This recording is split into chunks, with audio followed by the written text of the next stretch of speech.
Hey there guys, how you doing? It's Ice9 and let's go ahead and cover our signature Series 3 players for Madden Mobile. Just came out today along with packs and a 10,000 Madden Cash bundle that gives you three of them. It is cool that you get guaranteed 92 overall players and above. However, the players, as the signature players have, are not perfect, and I don't like running these guys. You could do whatever you want. You could play these players, have some boosted players in there, but I'd rather have boosted players for the time being and replace them with really, really good overall players as they come out for the position than getting these players. And let's show why here. So Levante David, 92 overall linebacker. Typically, Levante David cards are good coverage linebackers, and this one is no exception. Not a bad card. Really high speed for this time of the year. Agility, tackle is decent. Coverages are good. Awareness and pursuit are also good. So this is a good card. Definitely one of the better signature threes, but not good enough for me to replace Thomas Davis with, who I'm running as a headliner, as the coverage linebacker over on that tight end side. And moving on to some of the other ones, this is strictly an overall card here. Marquette King as a punter. Doesn't matter what the stats are. It is just purely an overall card. I actually do have the MVP punter on the bench because I don't want more kick power, because I don't want touchbacks. So that is something, if I got a new kicker and a new punter, or just put that MVP punter in there. I forget his name here. Johnny Hecker. Yeah, if I put him in there and got a better kicker, I'd probably be in 97 overall. But it doesn't help my gameplay at all, so I'm not doing it at this time. All right, TJ Ward here. He's had a lot of cards this year, not as many as Antonio Brown, but he's had quite a few cards. And if you look at it here, fairly fast, tackles good, zones over 90, which is pretty elite by this time of the year.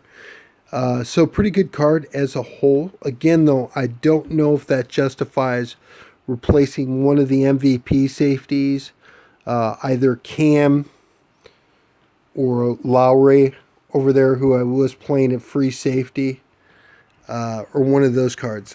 Just don't see the justification.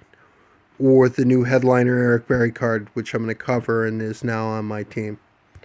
Jermaine Kearse here, so 93 overall wide receiver, but we can see all that red over Moss, and some of its vital catch, speed, jump. All these things are lower. There's no way he's more elusive than Randy Moss was. That's ridiculous.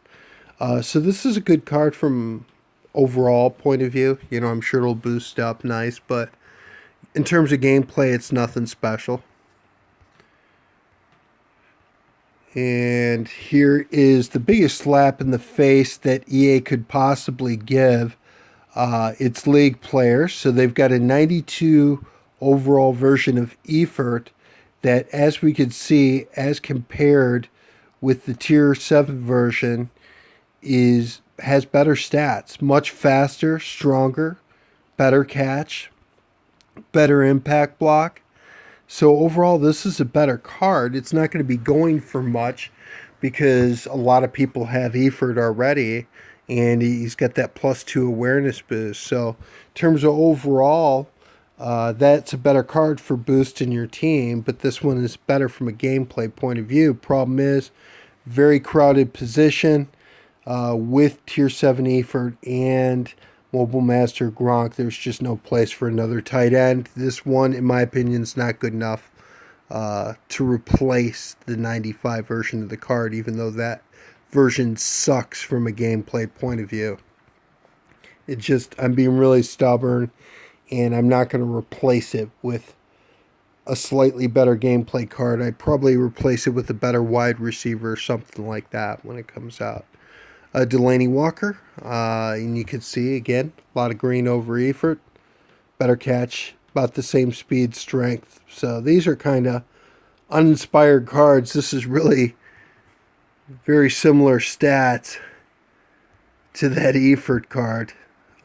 So that's kind of ridiculous, but it is what it is.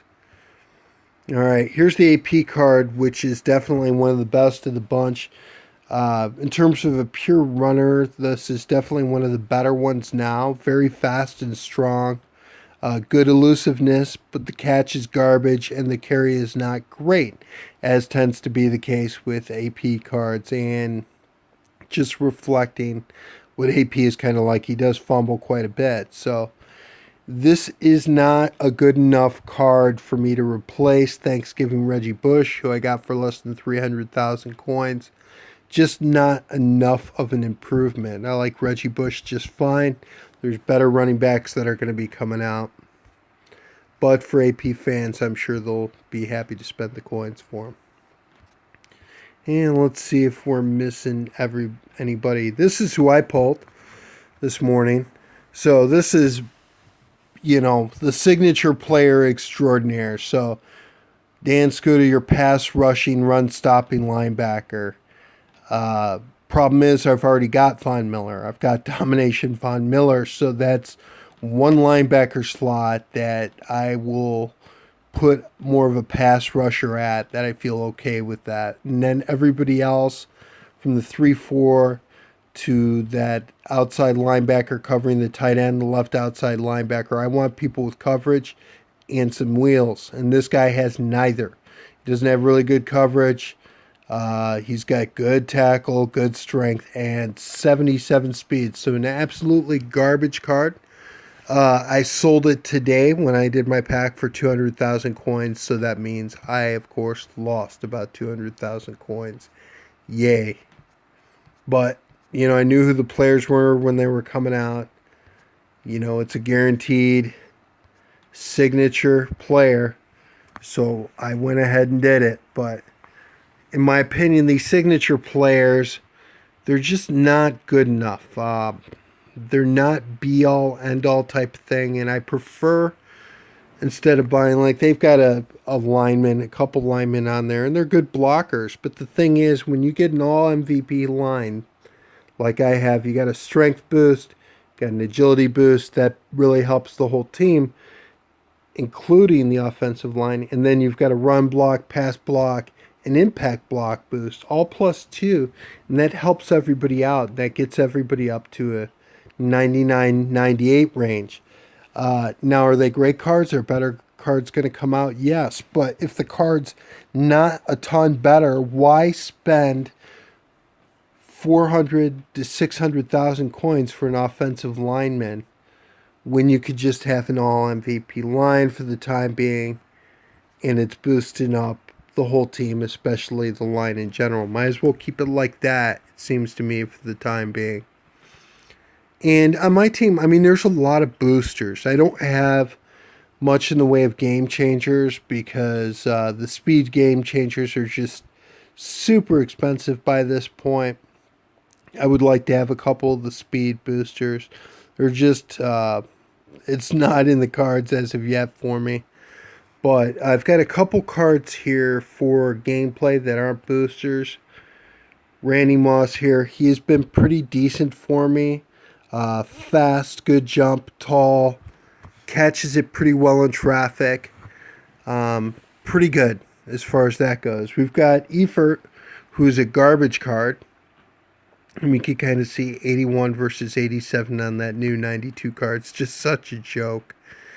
And this is not a good card at all. But basically I have it in here because it's free and it raises my overall. But eventually I'm going to be replacing Eford with a proper slot receiver or a good tight end if I find somebody to put in the position. And as better players come out over the course of the year, Eford would be the first of the tier 7s I could see coming out of my lineup. Another kind of gameplay card here, Reggie Bush. So he's been good for me, and you can see as he kind of boosts up with catch and strength boosters, he looks pretty good there. 92 speed, 92 strength. His trucking isn't great at 80, and what I found is I'm better off using spin moves or trying to use a juke with this type of back. And that's tends to be the case with agility backs. And with that, you have to time it early. Uh, Best thing about the truck is you could do it closer to when the tackle is about to happen. But because the fumbles have been so bad this year, and the only thing I could say about it is try to reduce it. Do not truck in Hall of Fame. And actually, the kind of the way I play, I don't really truck in league to league either. I'll truck if I'm by a sideline taking on a cornerback or something. But other than that, I don't truck because I don't want to fumble the ball. And so that's a good way to play with this guy. The Bush card is a really good one, though. It's got good catch numbers. It's pretty strong. He's pretty fast. So good running back for now. And as better ones come out, you could replace him. I just don't think that new signature 3, Adrian Peterson, is the answer. Not by any means.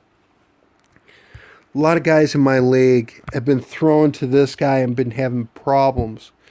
And the only thing I could say is having Gronk or catch boosters does help quite a bit. He's 97 catch on my team. Only thing I would say is for anybody who's not a wide receiver, a tight end, you are well advised of putting a little bit of arc on the ball when you're throwing to guys like this. If you bullet the pass to somebody who's not a big, strong tight end or a good wide receiver with good catch, a lot of times you're going to get a lot of drops. So if you could take just a little bit off the ball, like throw almost a bullet but not quite, and then change your timing to kind of adjust to that, you'll probably do quite a bit better. But this is a card that I could see having the longest shelf life of all the tier 7s because it's a non-vital position. He boosts up pretty easily to 99, and he's got an awareness boost. So not a bad fullback at all. On the defensive end, we've got new additions. So I've got Eric Berry playing at free safety, and one of the things about it is a lot of people don't even really throw at the 3 safety. So it would make sense to have a booster here. But this is an interesting card, and I'm going to try it and see if I get any plays out of him. The boost is very situational, but shows up right here. +3 catch, elusiveness, and speed on a PAT. I'm not quite sure how that works. If it's broken, if it just works every play. But keep in mind, this boost, unlike a game changer or one of the promo players or a flashback or an MVP, they only boost themselves. So these boosts here are only for that player. The question is, does it work on all downs because it's broken or only on PATs? Still, all in all, 93 zone coverage is really, really good. 85 play recognition is acceptable. 85 catch is good. So I put him out there, boost pretty easily up to 99, and wasn't cheap at all, or wasn't expensive at all to do the set. I already had 11 headliner packs saved for it, so I just did that and dumped Lowry off the team. If he doesn't make many plays, he didn't raise my overall, I might bring Lowry back. I'm not quite 100% sure about that. And so that really makes, I've got 4 headliners on the team, and that's pretty cool. Kick returner, punt returner, outside linebacker. Again, this is the coverage linebacker that's on the tight end. And Davis here is not fast enough, but the other coverages are good. And the man coverage is insane for linebacker, especially boosted up. So he's made some plays for me, especially in Hall of Fame. So I'll leave him in here as better linebackers come out. I will replace him, but it seems to me like the headliners is kind of a cool thing because now we've got 92 overalls that all you have to do is get 5 players to get. That's a lot easier than doing a lot of these master sets. And they seem to be pretty good gameplay cards, so not a bad way to go at all. And we can see the rest of the defense, a lot of boosters. Haven't replaced Will Fork yet because I just haven't seen a defensive tackle that's really, really good enough to replace him or drop into the main spot where Joseph is. So I just leave him in here because he doesn't cost anything. Of course, I already got him in the booster. But that's basically it. So if you put together a team with all signature players, you're going to have a good team. I've played some really good teams that have signatures on there, but a lot of times they are slower teams. They're not necessarily the greatest. So if you could have a couple, the biggest thing is speed boosters on the team, like running. Let's see if we could find one here. Here's a unicorn for you. And no, he's an 89. Wide receiver. Game changer. There's none. I forget which wide receiver it is, but there is an 89 wide receiver with +2 speed, -1 acceleration. I have not seen one at the auction house as yet. It's absolutely ridiculous drop rates. So just haven't seen them at all. So that's basically it. So you can run signatures on a team. You'll have a good team, but I'd rather run a slightly less expensive boosted team. I think that suits my style a little bit better. And as better players come out, they'll replace some of those boosters in the lineup. But we just haven't seen it as of yet. As an example. All right, so we mentioned, some of the things. This player up, they've revamped this and made it much better. You can see I've already done all 3 players. Basically, if Walken has a 150-yard day, which is kind of a monstrous day, he'll be a 90 overall. McCoy here, this is attainable for every combined tackle that he makes. He'll be increased by 3 overall. So 5 tackles and that's it. He's a 90 overall. So that's pretty cool. And Landon Collins, I don't know how well these stats are going to look if he gets to a 90. That's pass defenses. So if he gets 5 of them, he'll be a 90 overall, and we'll see what the stats go up to. So this is kind of cool. They've made that somewhat relevant and easier to do, so that's not a bad thing. So they've redone that, which is good. Headliners has been good. If we look here at Team of the Week, so 91 middle linebacker, and not a bad card, just not a great card. Not very fast. Coverages are okay, but not great. But there's nothing great about this card. And if you've got Urlacher and you're looking to get the showdown version of Kuechly, there's no sense at all buying that card. Speaking of showdown, I have been not winning any of my challenges lately. We'll see how ridiculous and well the Giants win. Dallas 300 passing yards. Carolina 1+ QB rushing touchdown, which with Cam Newton is very, very possible. However, they got housed by Seattle, so didn't get that at all. But, just not a lot of luck. But 83 collectibles, I'll get there within a few weeks. Should be 2 or 3 weeks. And I should have Kuechly, and that is kind of a cool thing. But it also makes this guy totally useless too. I've already got Urlacher, and so why would I get this guy with no boost and worse stats?